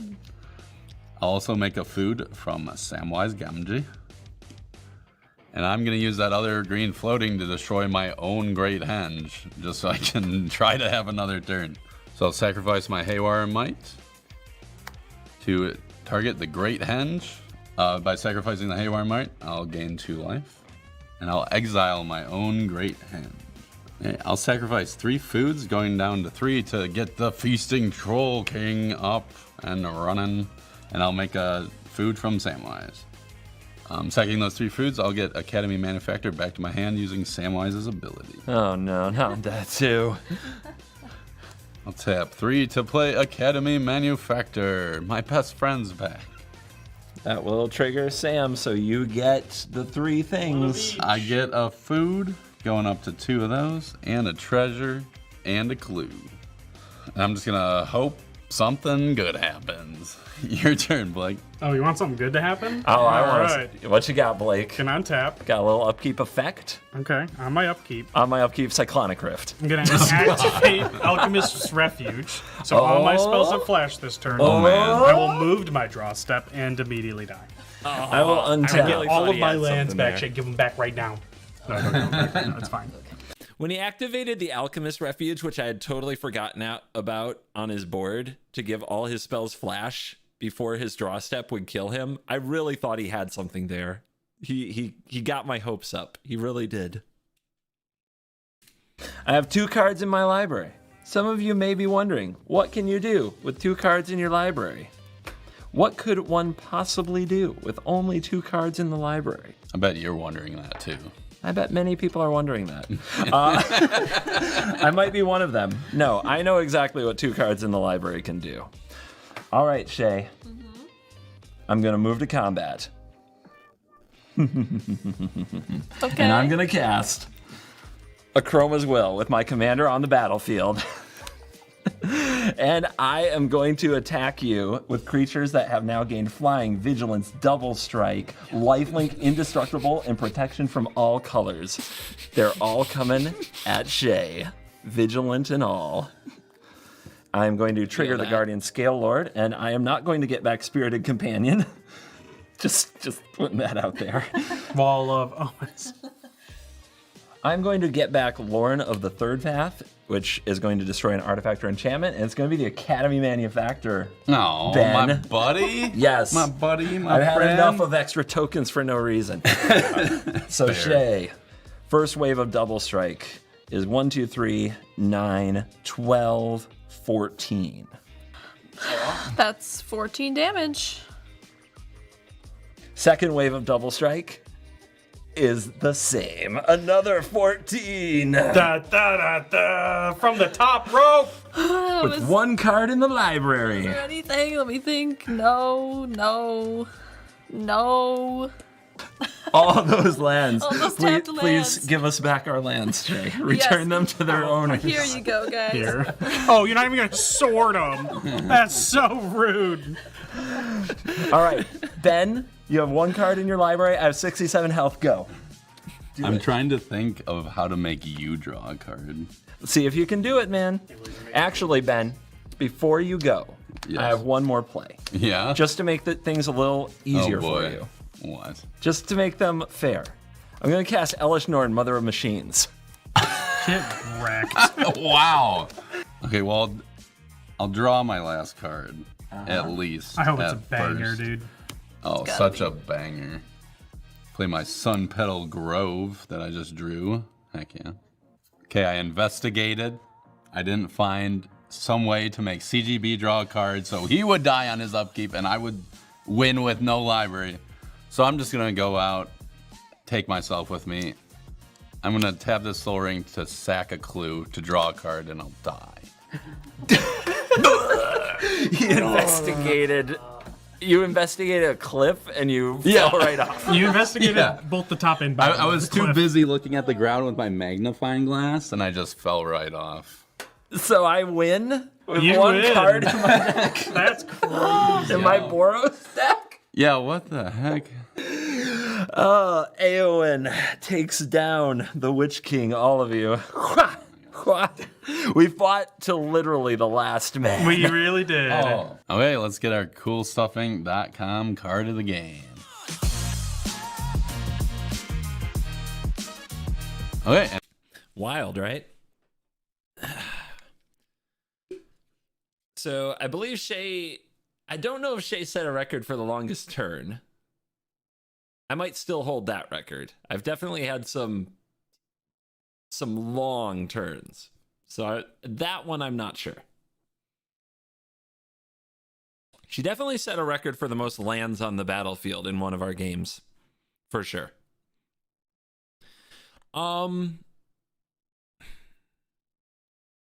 If you were in Shay's seat, one thing that I wonder about is, is the strictly right play? Keep in mind, Blake had like 6 cards in deck. I had 2, Ben had 3.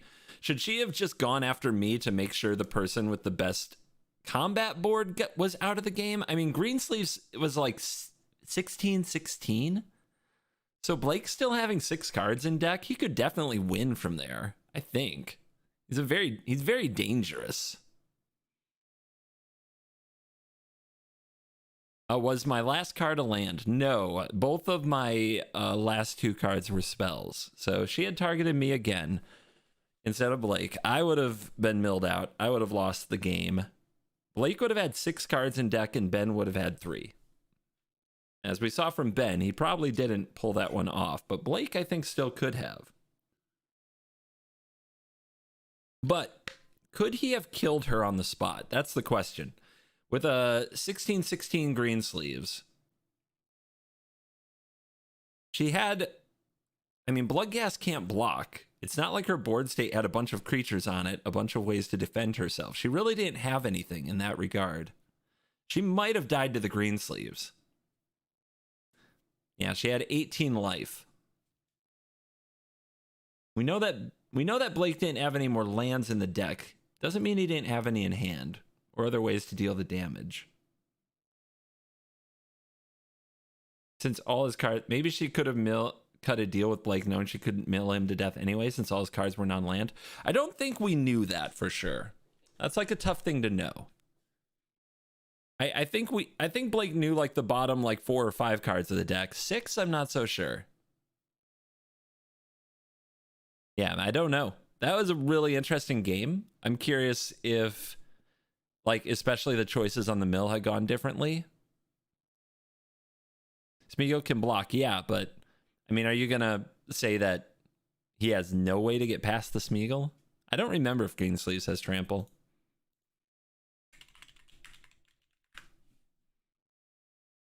Protection from planeswalkers and wizards. No trample.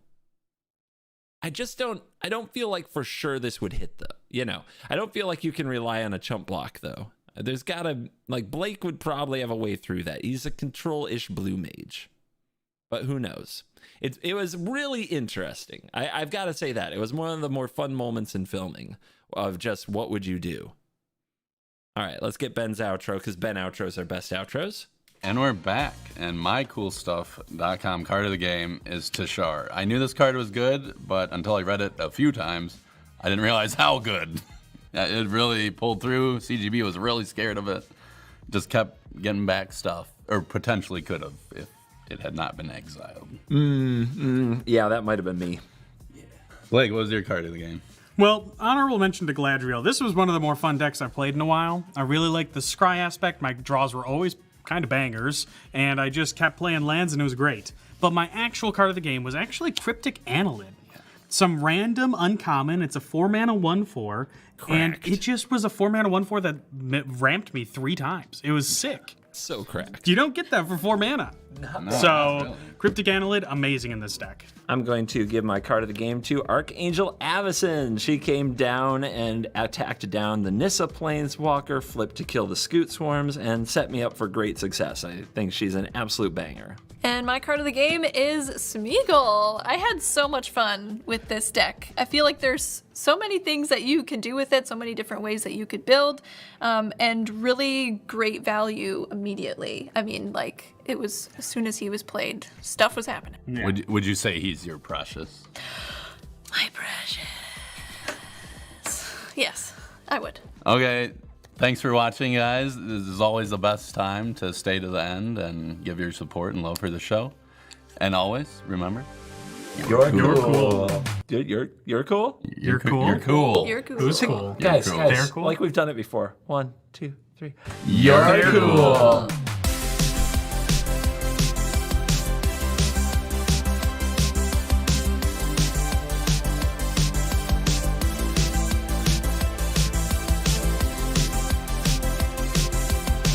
Was CovertGoBlue still in the credits? Yep. No big deal. Better one anyway.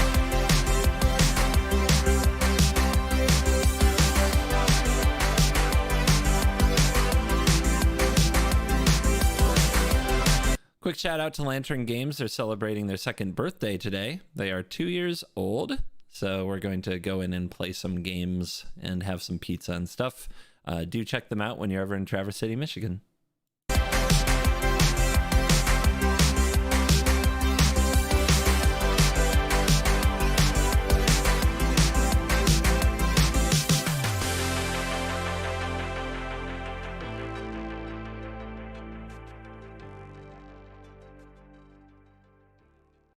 All right, guys. Watch party post-mortem. I think the only misplay, like mega punt, was the Hexproof Tom Bombadil song. I think that was that one that hurts. That hurts. I regret that a great deal, because a few extra cards might have helped. But you might say, what could Blake have drawn in that turn that would change the game? Well, it's not really about the cards that Blake would have drawn, although it's possible he could have gotten lucky and drawn something that would interact. It's about the size of his library, because if Blake is on 4 cards or 3 cards instead of 6 for that final mill choice, that might change who Shay mills, which could change the outcome of the game. I think it's still unlikely that she would mill me, as I had the lowest library at the time, but she might have. So, I mean, that's a tough one. Sorry about that. Sorry about that one. That was very sad. What else about the game? I'm sorry about the internet issues. Internet issues are tough. I don't have a lot of control over why the feeds are laggy today, and that sucks. I wish that was better. So sorry about that. As far as the watch party goes, interesting question to ask my chats people watching me who stayed this long. Maybe I should ask people sooner. I'll, of course, look at the analytics. Do I talk too much? Do you guys enjoy the pause and evaluate? Do you like evaluating the deals? Do you like evaluating the board state? Or do you prefer I just shut up? I'm asking for the feedback.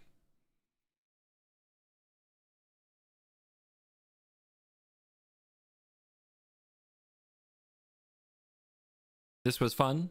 I should try it again. I'll definitely look at the analytics. There's a good chance that the people who don't enjoy it already clicked off, and I'll try to see if there is a connection. The problem with the analytics is going to be the lag. At least for several points, I'm not going to be able to tell if they turned it off because of me or the lag. So that's kind of tough. I do want to remind anybody who is disappointed about anything to do with the watch party that you can just go start the video. That is one thing that you couldn't do when we did premieres. Now you can just go start the video from the beginning wherever you like.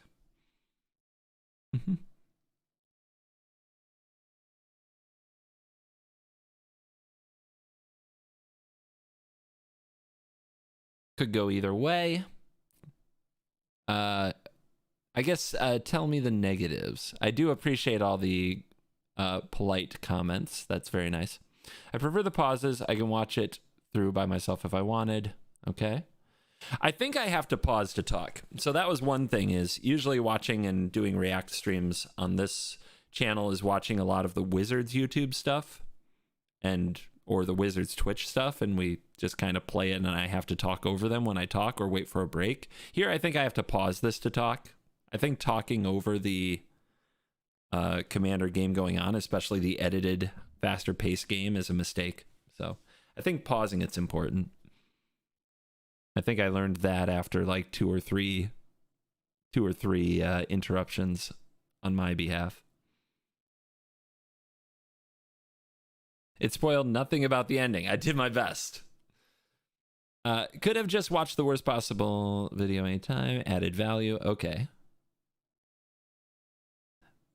I am especially bad at deals in Commander, and I like it when people explain their thoughts.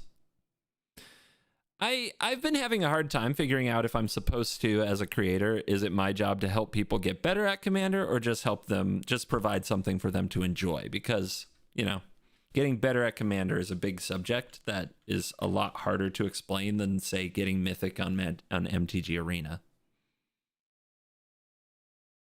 The talking and insight was good, but I'm not used to actually having to think about the board state like that in a CGB video, so I was blanking. I will be honest, I'm not sure if I'm supposed to be analyzing these games as something to get better at or just trying to make sure they're enjoyable. I think people use Magic for different things, though. Figuring out what most people use it for is kind of a challenge. I couldn't say what would be negative. Only thing standing out was the internet issues. Yeah, sorry. I know. Nothing much to do about that. One downside is your crew video could get less views as a result of folks watching it in a view party. Yep. So that doesn't seem to correspond very heavily with the YouTube algorithm once you have a certain view percentage, but that is something I'll be keeping an eye on this week. If we get a worse launching pad for the video, and if that launching pad results in less views overall. I can say that for my videos, my normal YouTube videos, my arena videos, that having a live thing that conflicts with it at the same time has not mattered. And I've heard from other YouTubers that I trust that there's no correlation to that. If there is an audience participating live, to whether or not the algorithm picks it up and gives you your normal amount of views.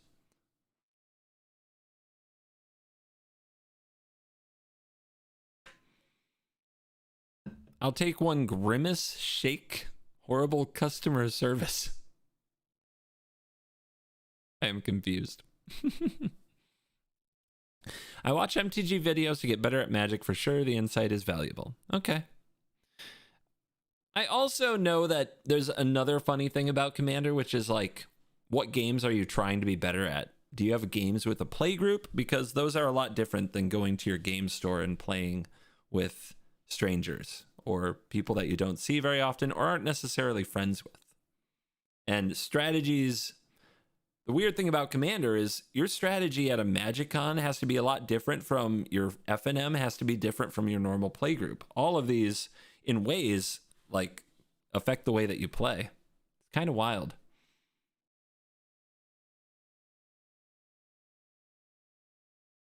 Kind of crazy. I wish your Rule 0 for worst possible Commander show was standard at my game store. I think it helps a lot in if you don't know a deck, and that's kind of the other idea is we're playing new decks basically every week, so we need to know exactly what to look out for from decks. The weird thing is sometimes we introduce our worst possible and people still don't watch out for it. Like, we should have known what Shay was doing. I don't know if we could have stopped it, but I think it still took us a little bit by surprise.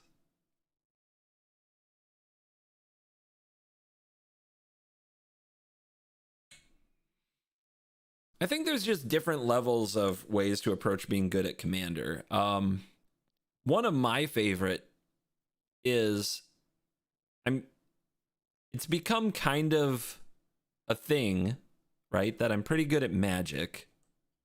Not necessarily Commander, but I'm good-ish at Magic, especially compared to casual crowd players. So when I play, people are usually looking at me right away, like very early in a game, almost anything I do. And especially when I go to Magic Cons, people basically go right for me. What's been kind of a weird Commander challenge for me personally that I've enjoyed, the more I've done it, is actually in the deck building and playing process, doing things specifically to be in a good position but not a great position, to never give people a good reason to be hitting me compared to others to the best of my ability, which is kind of, it feels so weird.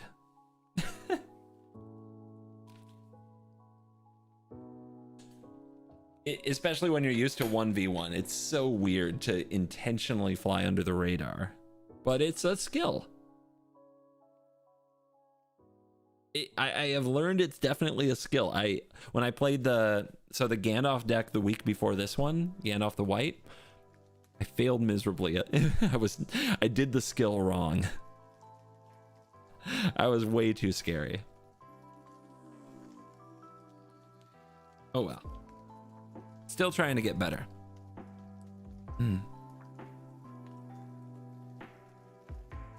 Watching games is fun with your guys, so don't matter if getting better or not, is more learning to have fun with Commander. I hope so. I mean, really, it's supposed to be fun. When you play Commander, you play it casual, optimized, or competitive. I don't see all of those things, to me, aren't good definitions, because what I want to do is I want to build decks that aren't just trying to win as fast as possible, because I don't think that's fun for anybody. I want them to be competitive within a certain range. But then once you're in that range, I do want to try to win. Like, when I sit down, my deck building might cut my Jeweled Lotus, and it might cut my Demonic Consultation and Thassa Oracle combo, and it might run Solemn Simulacrum and, like, some silly cards instead. But when I sit down to the game, I want to try to win. I want to compete within those kind of self-created constraints so that the win can still be mine if I get it. And I think most people will enjoy that as well. The trick is, it's like you're deck building in a casual direction based on power level of how you understand cards and interactions, which, you know, varies from many different people. And then once you get into a game against other decks of similar power level and construction, then you'd battle, right?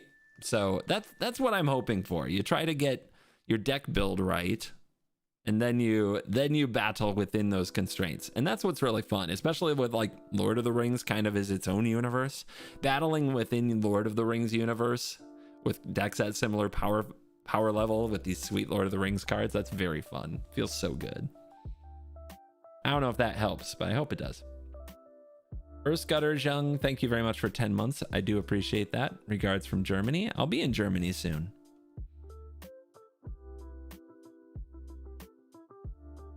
If it's the right play to knock someone out really early, is it still the play you go for?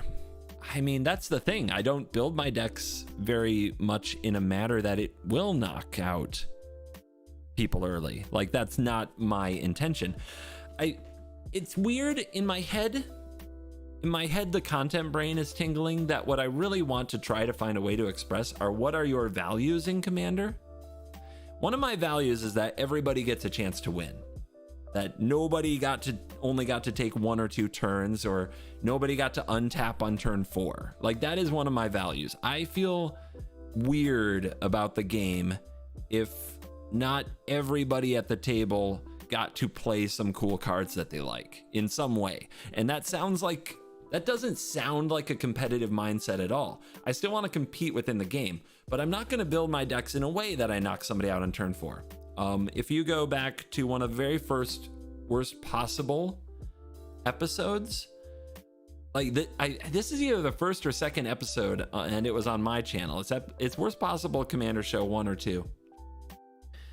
Ben plays he ramps on turn 2 or 3. He plays Lord of Extinction on turn 4, and on turn 5 he traumatizes himself, making Lord of Extinction like a 50-something power, and he attacks an undefended Blake for lethal.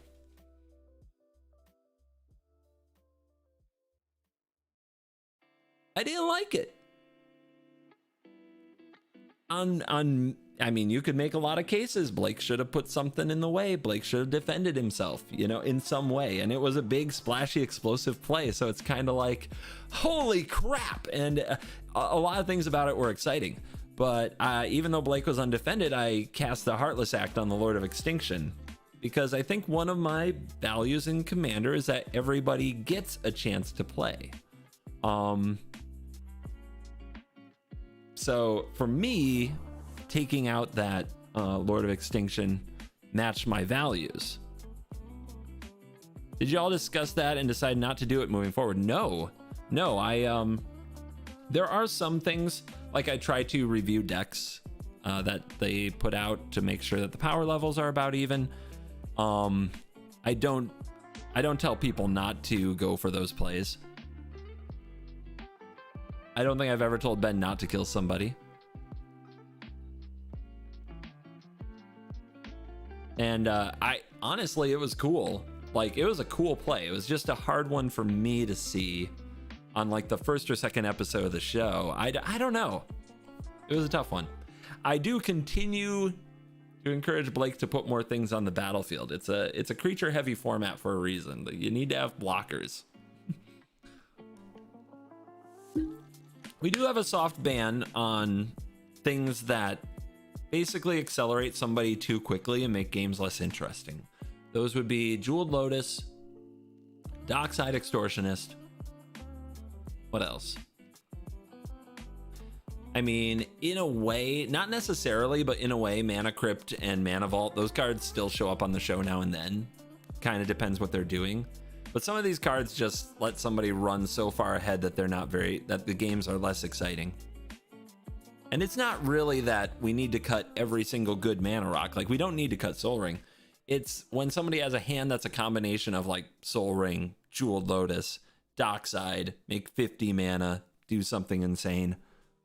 Like that, those are the games that aren't very interesting, I would say.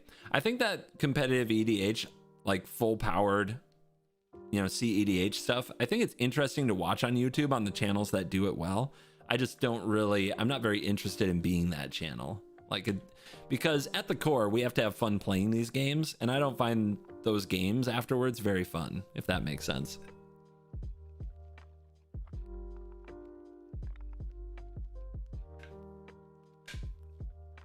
But yeah, I don't police Ben's deck list now for Traumatized Lord of Extinction. If that happens again, it'll happen. It's still a pretty wild and exciting play. I just use it to kind of speak to my commander values are, I hope everybody gets to make some plays in the game. I don't want anybody knocked out or the game to end before people make some plays, if that makes sense. I think that makes for good content, but I also don't rig the games for content, so it's interesting. Anyway, do you soft ban win cons like Thoracle? Well, nobody's asked. I haven't asked anybody to remove Thoracle from their deck. I'm trying to think if there's another combo that I asked to be removed. Blake had a Storm deck in the last few months, and I identified some combination of cards that could win on turn 3. I think it was Dualcaster Mage and Twin Flame. And I was like, if that's your hand, if your hand is Seething Song, Dualcaster Mage, Twin Flame, is that really like the play you would want to make on turn 3? And I don't remember if he took it out or not, but like I didn't tell him exactly what to do, I don't think. I just like to point out, like, is this the kind of stuff you want to be able to do? There's an episode on the show where Blake is way ahead. He's got some sweet cards on the battlefield. I think he cast Apex Devastator 2 or 3 times in the game with his Kenrith deck. He's like got an amazing board, and he's like, okay, I drew my Walking Ballista, so I'll play that with my Heliod and I'll kill you all. It was like, even like Blake agrees, like that was anticlimactic, that didn't feel, it felt like we could, like 2 different cards in that spot would have done much cooler thing. Yeah, a much cooler ending would have felt much more satisfying.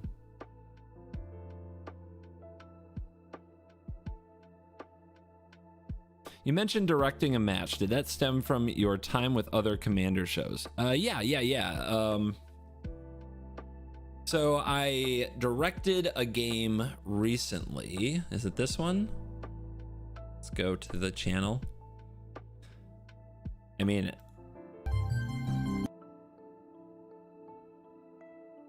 I was in the intro because I was worried people would click off the video if I wasn't in it, because I know that that's an issue on some other channels.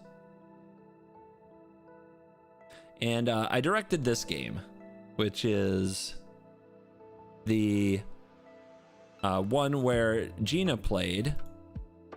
We just kind of pulled a switcheroo and she dropped in during the intro. And that did come from my time with other Commander shows, having, now been on Extra Turns twice and seeing how they work with a staff, a director, and things like that. Yep, I wanted to try directing, and I'm going to be directing again in the near future. There's a game this week that I plan to direct instead of play. It was really good to see that this video still got a lot of views and that there was still a lot of enthusiasm. There weren't that many people who missed me, so it might let me do more behind the camera. But I'll also give other members of the crew chances to direct, because I do want to see, maybe they have a hidden talent for it, maybe they have a particular enjoyment for it, and we'll see how that goes. But yeah, there will be more directing in the future, for myself at least. Thoughts on Two-Headed Giant? I do not like it.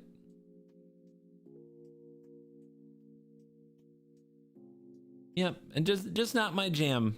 Just not my jam. Also, I have definitely learned that you're more likely to, if you are an engaged director, to catch little misplays and things like that. So maybe if I were in the director's chair, we would have caught the hexproof from the Bombadil song. It's also worth mentioning, these games were recorded a while ago. The Bombadil song hadn't even been, like, I'd never seen it played before. Most of us have played it several times, especially if you watch limited content or play limited now, but at the time, like, none of us had played the card before. All I could remember is that it gave a +1/+1, and it's also worth noting that when Blake played it, it was only for the +1/+1 bonus to avoid the Avacyn trigger, so I wasn't even sure that I knew what else was going on with the card. I don't think I even knew what else it did.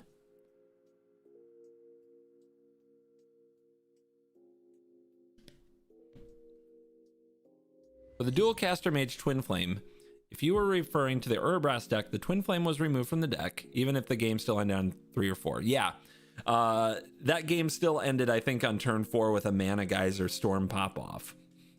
Yep, which, I mean, I can't even be upset. Like, Urabrask was flexing, and I removed his Runaway Steamkin. Shay removed another creature of his, and he still, I think it was his Urabrask, and Mana Geyser still did it. Crazy.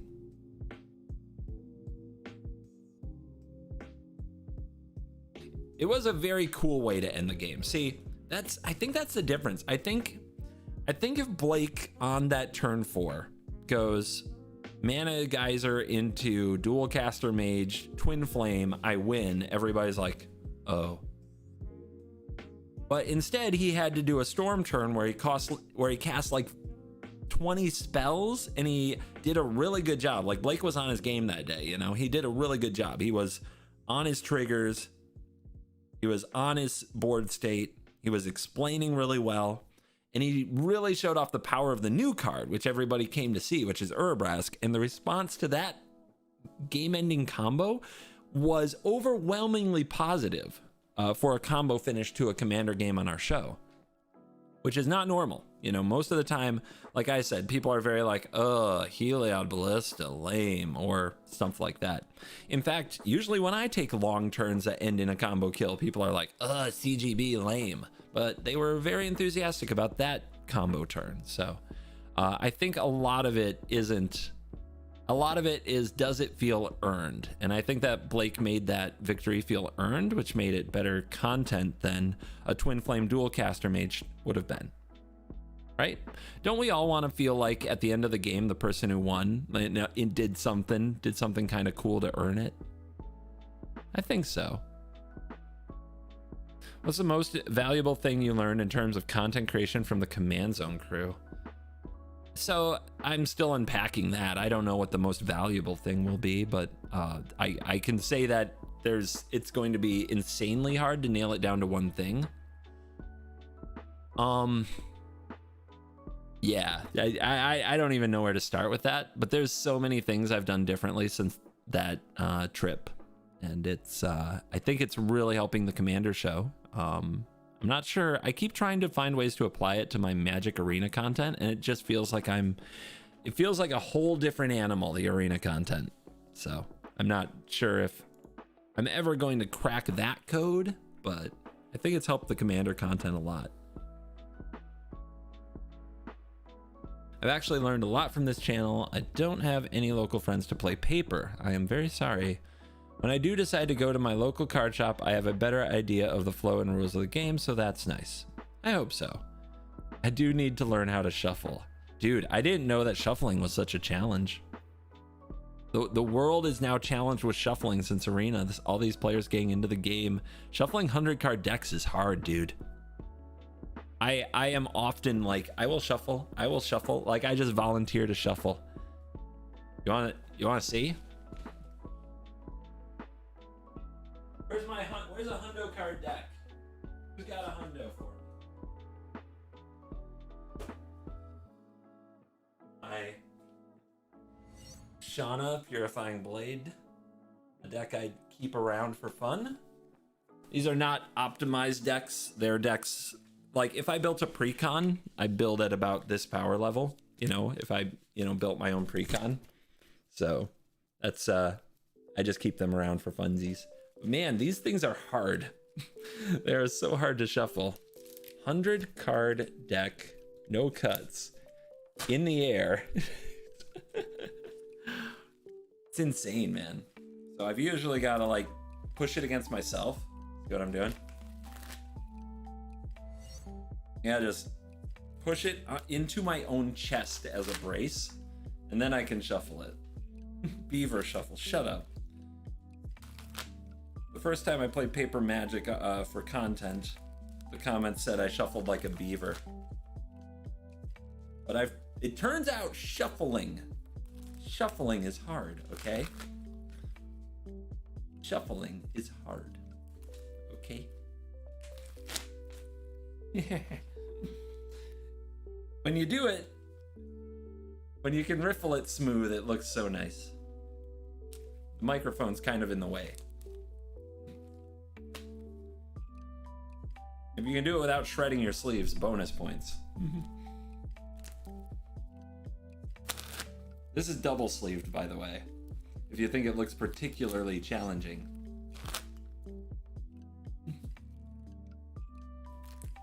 Good old inner outer.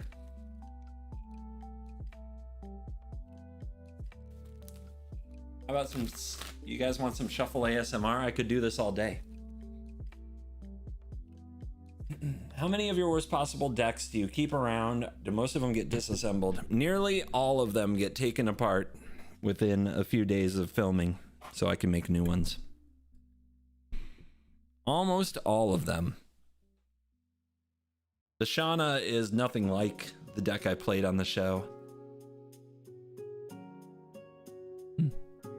Got a triple sleeve. No thank you. I'm scared. I don't know how people shuffle that. All right, guys, I've enjoyed this little watch party with you. I have to go build some decks for the next episode of The Worst Possible. We built them on stream a few days ago. Thank you for sitting through all the internet issues. Anybody who made it this far, you're a true fan, a true representative of the dojo, and I appreciate it a lot. Thank you for watching this stream. As always, I'll see you in the next one. Remember to like and subscribe. You're cool.